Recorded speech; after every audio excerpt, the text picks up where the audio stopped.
you go. All right. Hey, good morning, Facebook. Blind Justice out here in Aberdeen, South Aberdeen today. We're sitting at the KXRO radio station, and we're about to have an interview with, is it Kyle? Yes. With Kyle. So stay tuned, and hopefully we'll have a good conversation this morning. Expect a fun, pleasant interaction. Okay. So yeah, you won't need headphones or anything. Well, actually, if somebody calls, you'll need headphones. And they're right in front of you. They're wrapped around the microphone. So. All right, cool. Okay. And the mic right in front of you. If you can pull it toward. Perfect. How's that?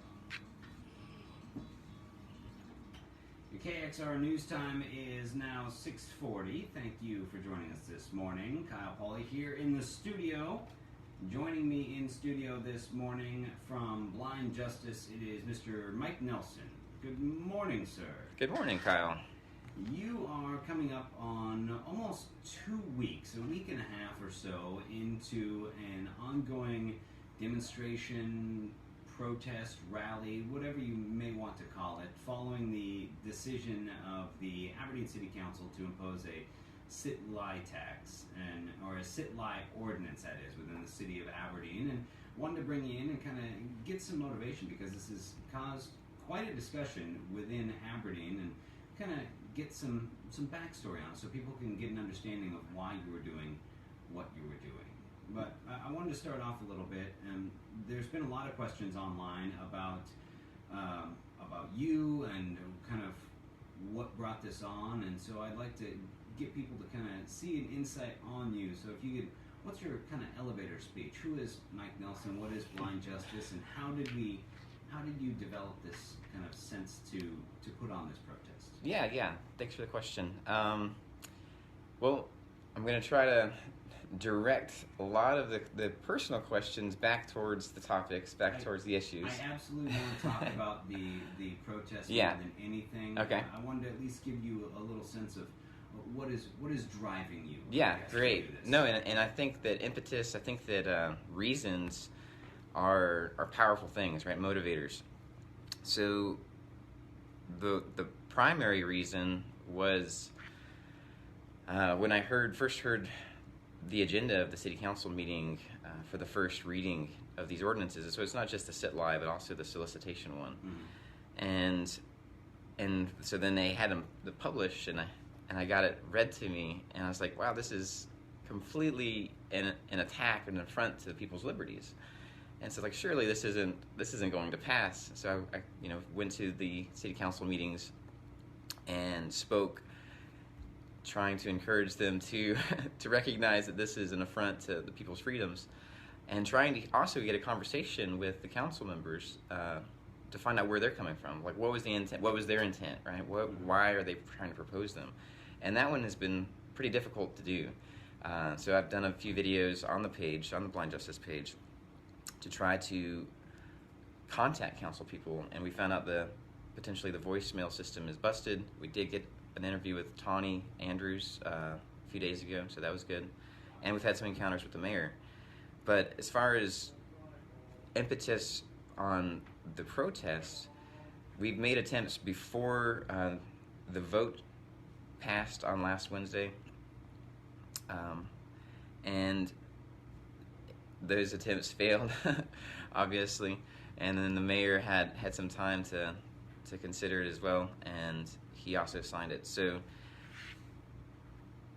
the mayor has signed it. I hadn't had confirmation that the mayor has signed it, so I didn't know if it was an actual official law now and according to municipal code within the city of Aberdeen. Right. No, he signed it on that Thursday, and he had the 8th. The 8th day is the Thursday following the meeting, mm-hmm. and then the way that the code reads for the AMC is that the council has to pass it with a vote, the roll call vote. The mayor has to sign it or doesn't sign it. Either way, it goes into effect. On the third stipulation is that when it's published. So I think we're still waiting for it to get published in the Daily World, which should happen, I think, today, actually. I think because he said he was going to give guidelines to the APD on how to enforce. So, I don't. Yeah. And I mean, published onto the municipal code. I don't feel like it has to be published in the newspaper in order to become a law. Yeah, I thought the same thing, but we had an email reply back from the mayor, and he specifically said in the paper. So the way that I read the code, my interpretation was the same as yours, that it gets published in the AMC on their website, that everybody can see it and can get access to it, which I don't think has popped up yet. It's populated on the site. But then the specific email back from the mayor, he said in the paper. But back to our impetus for the blind justice idea. It was really, I'm just one guy trying to, be heard, essentially, and trying to get the elected representatives in the town that I live to hear what exactly they're doing. And I think a lot of the times people just do things without a reason. So you're asking for reasons, and I was really trying to get the reasons of the council. And there's a few clips on the page you can find, audio and video of me asking questions with the council, and they're real hesitant to either give an answer. Maybe they don't know, maybe they just weren't prepared for the question, but to not be able to say why you're doing something, especially you're proposing a law that's going to restrict or infringe upon the rights of the people is kind of scary. In some of the discussions that I had a chance to sit in on the city council meetings in which you spoke and went over some of your thoughts on which constitutional amendments these were violating. Also during a discussion within the public safety committee meeting, and you would ask the same question to find why they're doing it. And based on the discussions and some of the, kind of facial movements from some of the people, I felt like they thought that they were giving you an answer as to why it's happening and why it's written in the ordinance, kind of the basis for it. So, okay. And you've asked them multiple times to give kind of description of why they're doing it. What kind of description are you looking for? I mean, are you looking for a very specifically focused, or no. So. Yeah, a specific type of answer. If you ask a why question, then typically you want a why answer, right? If I ask you, Kyle, this desk that I have my arm rested on, what color is it? Mm-hmm. And you say, well, it's an elephant. It doesn't quite answer that why, that question directly. If I ask you, why you brought me in today, and you say, well, I like peanut butter, it doesn't quite answer that why. So it's a similar answer that I've got from the council when I ask, the question specifically. You can check it on the YouTube page, the Blind Justice YouTube page, or the Facebook page. I ask, why did you make these ordinances? And specifically, we're talking about the sit-lie one right now. If the question is, why are you trying to outlaw sitting and lying on sidewalks, right? And the answer that they gave was to make it easier to enforce getting people off of the sidewalks. So why are you trying to make it an outlaw, trying to remove people from the sidewalks? The answer is to make it easier to remove people from the sidewalks. That doesn't quite answer the why. Would you agree? Under that instance, yes, that's the case. I know in the first reading and some of the documents when they were releasing it, they had discussed, and again, this is, if anybody wants to read part of this, it's on KXRO.com, but it said that the original ordinance, that their intent was to prevent people from blocking sidewalks and intimidating or deterring customers from enjoying downtown Aberdeen. Okay. And that was in some of their verbiage from the city of Aberdeen. I feel, and this is my opinion from hearing the council speak on it, that their idea is to deter some of the people sitting downtown, blocking some storefronts, and kind of deterring people from going downtown. And an ordinance similar to this has been on the books already. Council President Tony Andrews and some of the others have said that updating this ordinance and creating that kind of time specific is more kind of legally standing, where if they didn't put these time and the specific area from where the complaints have come in, then again it goes back to Jones versus Los Angeles. Right. And it's a little more kind of widespread. Constitutionally vague. Yeah. But now that this is in place, do you feel like that is an unfair request from the business owners and from the city council to deter people from sitting and lying on the sidewalk during these, from what is 6 a.m. to 11 p.m.? Oh, so I love the way you said that question, because you said the word request, right? And there's been some discussion online with that, and I've on the page there's a link to nonviolent communication on one of the videos, which is a great way of understanding communication between people. And with NVC, it talks about requests versus demands, and how do you know the difference, right? If somebody makes a request, if somebody asks you to do something or asks something of you, you can give them the benefit of the doubt that it's a request, right? You'd only find out it's a demand if you don't acquiesce, right? If you deny the request and then you see, okay, now I'm going to force you to do this, or now I'm going to punish you for not honoring my request, then you realize, oh, it wasn't a request from the beginning, it was a demand. So when somebody passes a law and says you must do this, or you're going to get a warning, and then you're going to get a ticket, and then obviously that goes into the system. If you don't pay your ticket, you fail to appear in court, you get arrested, right? Mm-hmm. So that's a demand. So they're not requests, all right? They're demands. Well, I guess my statement was more of that I know that there are some business owners, and I can't speak for the entire business community, Yeah. but hearing some of the business owners and speaking with some of them, that they feel that there is some of the larger congregations of people that are downtown are deterring people from walking downtown, therefore not coming into their businesses and not shopping in the downtown, which Right. then doesn't create the income revenue and the tax revenue. So the request came more from the businesses that is there something we could do to deter this type of activity, which it's less of people hanging out downtown, and again it is more of the people camping downtown and the public urination, public defecation, which has been, I wouldn't say rampant, but it is much more than would be expected in a public space, I guess, is a safe way of saying that.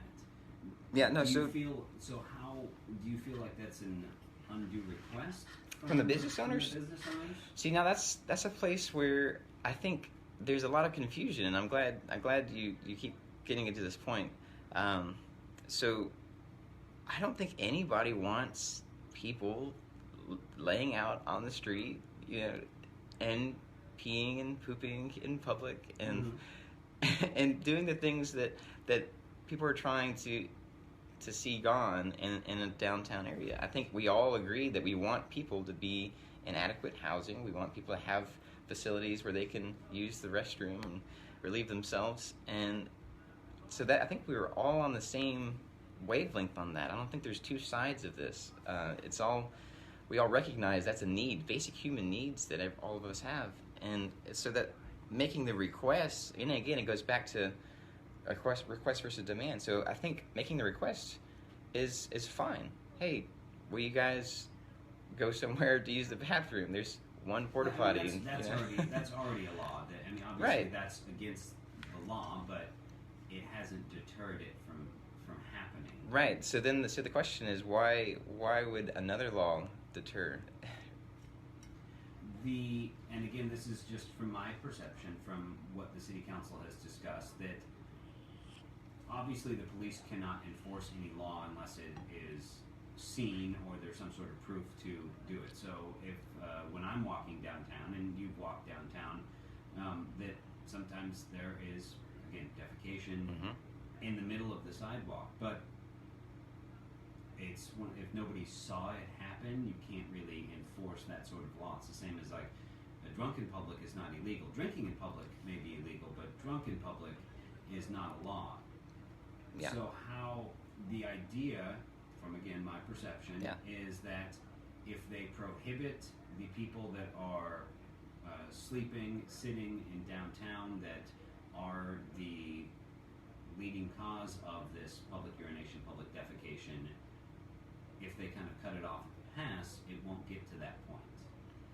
Yeah, and I totally see the approach here. And so how can, if we can move to another way, because this ordinance is in fact, this ordinance can be removed at any time through the city council or through the mayor, through the Right. legal process, but how can we get to the same result without an ordinance such as this? Right. Is there a compromise in the Yeah. situation? Yeah. Absolutely. So there's In your opinion. no. Yeah. Well, it's. I'm going to give you some of the answers that have stemmed out of this protest that people engage with, and that's one of the other reasons for the protest. Is a protest is just an objection, right? So I'm not necessarily against anything. I'm more for things, right? I'm for people's freedoms. I'm for the liberty of people, and I'm for creative ways and peaceful ways for us to collectively achieve goals, right? So if the goal is how do we make an area safer, how do we make an area cleaner, how do we make an area have space for people to have their basic needs met, then yes, let's do that. And so some of the creative ideas that have come out of this, because it's stimulated conversation in the community, is more public restrooms that are open 24 hours a day. There's one porta-john in the downtown area, and I've done a couple of videos on it, just to check it out. Mm-hmm. So I think some people have mentioned needles being in that one porta-john. So where are the sharps containers, right? Can we put a sharps container on that public restroom, on that porta-john, on other porta-johns? I know there's one in City Hall in the public restroom there. I'm not sure if there's one in the police station or the library, but could we do that? Even put sharps containers, attach them to some of the public trash cans in the area, and then have them serviced by the fire department or by the hospital or some volunteers that want to dispose of those adequately. So those are a couple areas of concern. The public urination defecation, I think that would help, having facilities available, and then having housing. Obviously, like if people don't have a place to sit, they're going to sit where they can in public. Mm-hmm. So having facilities that can house, that can warm. Yesterday was cold and rainy, and there was a lady that frankly needed to sleep one off, and she sat next to me and slept one off for a few hours. So she felt safe sitting next to another human being, because there's a human being out there, and she didn't have necessarily a place to go. So there's a few creative ideas to address some of the issues, and there's a whole bunch more that we as a community, and not just even locally, because there are people that follow the page across the country, or people that are been talking abroad about these same issues, not just here but all over the place. So there's collectively, as humanity, we have the creative power to overcome obstacles without having to kick people off the sidewalk. So now going forward, I mean, again, this if the mayor has signed this, it's kind of in place. And again, your demonstration, protest, whatever you may want to call it, rally, falls under the allowable exceptions within this ordinance, as well as if somebody was walking and was, I guess, had to lay down, that of course would be a medical emergency. They would assumably, again, try to assist them and still get them off the sidewalk, but would try to assist them. What is your, I guess, end goal or kind of timeline for this? What do you see going forward, or is it just gonna just keep going until something happens? Yeah, Tawny asked the same question when I interviewed her. Tawny Andrews, the city council president. Actually, a couple of the same questions you just asked. So to touch the exemption part, it says demonstration, and I think that's probably gonna show today with the memo that Mayor Larson is sending to the APD on enforcement, because part of what he was trying to spell out in the memo, from what he told us, is getting more clarification on the terms. More, what is a medical emergency? What is or similar event. Right, exactly. What is a demonstration? What is right? So trying to get clarify some of the language there. So it'd be interesting to see what that is. But there's for the last few days since I believe Friday, because Thursday he signed it and we weren't sure when the publication was going to happen. So Friday, from Friday on, we have been going out without signs intentionally to make it less obvious that this is a protest. So you can protest with signs or without. There've been sit-ins, throughout history where people just use their body in protest. And so if that's the case, if I've been sitting out for what is it now? Saturday, Sunday, a couple days, Friday, 3 days without signs, then how can an officer approach the guy next to me? Because for what is his probable cause? Why does he think that that guy's not protesting, but he thinks that I'm protesting? So there's an issue there with enforcement, right? That he can target out someone else that may look differently, that may smell differently, that may have his hair differently, right? So that kind of highlights some of the issues that that is being addressed here. So end goal, end goal. I told Tawny, I'm going to keep it up until we get change, until we have a peaceful resolution, right?